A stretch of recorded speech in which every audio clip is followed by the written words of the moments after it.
النادي الاهلي عنده قيم ومبادئ، ما عندوش قيم ومبادئ هيفضل نادي كبير.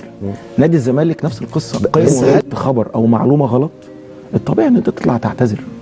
والمفروض حتى اداره القناه اللي هو فيها تتكلم معاه في حته انت قلت خبر غلط. المفروض هو ما يستناش الاداره تكلمه، بس انا بتكلم ما اعرفش بتتكلم عن مين والله، مش عايز اقول مين عشان ما احرجكش. فالمفروض تطلع تقول الاداره تقول له لا انت قلت خبر غلط اعتذر، خصوصا لو انت دارس اعلام. هل اللي انت درسته في الاعلام ما يقولكش لما تقول معلومه غلط؟ هو من الشهامه ان انت لما بتقول حاجه غلط من شامل الكبار. يعني انا لما لقيت نفسي ان انا قلت حاجه غلط والناس حتى اتكلمت، هو دايما يقول لك ايه؟ ويطلع يعتذر، قلت له ما اعتذر. اي واحد بيجي يعتذر دايما في جمله كلاشيه كده بتتقال، يقول لك الاعتذار من شامل الكبار. لما تطلع تقول انا مش هعتذر، انت مش عايز تبقى في وسط الكبار. انت حر، انت شايف نفسك صغير، انت حر. فاهمني؟ بس فهي دي الفكره. فدي حاجه مثلا بتضايق لما يطلع يتقلل من قيمه نادي الزمالك علشان تجديد فتوح. دي حاجه تضايق. يعني لما نشوف اعلامي او راجل صحفي كبير زي مثلا الاستاذ ابو المعاطي زكي يطلع يقلل من قيمه نادي الزمالك علشان يمجد في النادي الاهلي، لا ده عيب. على فكره بيحصل برضو في بدون ذكر اسماء، في ناس كتير جدا برضو. بس بص هي دي الكوره، لما تيجي تقلل من حد قول معلومه صح.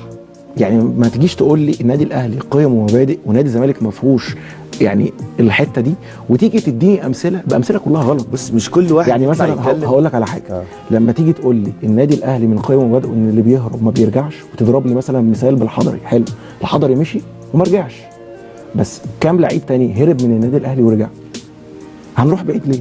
انت مثلا انت مش هربت، كنت صغير. انا مش بتكلم في صغير ولا كبير، بتكلم ان انت مشيت من نادي الزمالك قبل ماتش قمه ورجعت واعتذرت، اديت عادي واعتذرت صح. اشمعنى الناس لا بقى؟ بس خد بالك انا الموضوع كان مختلف في حاجه. لان انا من صغري وانا في النادي الاهلي وانا اتظلمت في الموضوع ده، فالقرار جه انا مش بتكلم من كابتن صالح سليم نفسه. انا مش بتكلم في عشان الموضوع دايما بيرتبط الحته دي. انا مش بتكلم في اتظلمت ولا لا. يعني انا كنت احسن لاعب في مصر وباخد 100 جنيه تمام، اتظلمت ماديا. وعشان كده هم قدروا على فكره.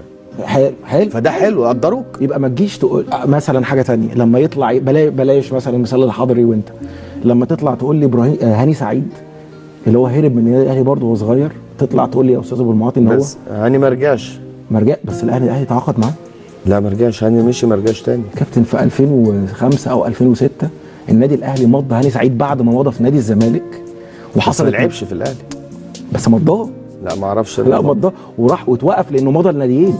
في اسماء كثيره جدا، ما في لعيبه انتقلت من الاهلي. اللي انا بتكلم في ايه، ما حتى لما تيجي تدافع عن النادي الاهلي وعايز تدافع عنه انت حر، ما تديليش امثله بحاجات غلط.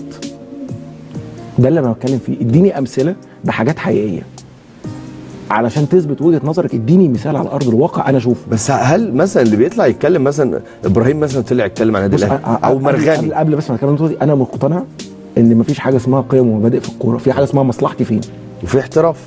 بالظبط. فما تطلعش كل شويه تقول لي قيم ومبادئ قيم ومبادئ، ومع كذا اختبار هو بص بتسقط فيه. دايما الناس بتختلف في موضوع قيم ومبادئ دي رولز عن النادي الاهلي من زمان على فكره. مش بتكلم كده، مش بدافع، هي دي حاجه من زمان بتتعمل. بس اتكسرت بقى والجمله بقت بايخه.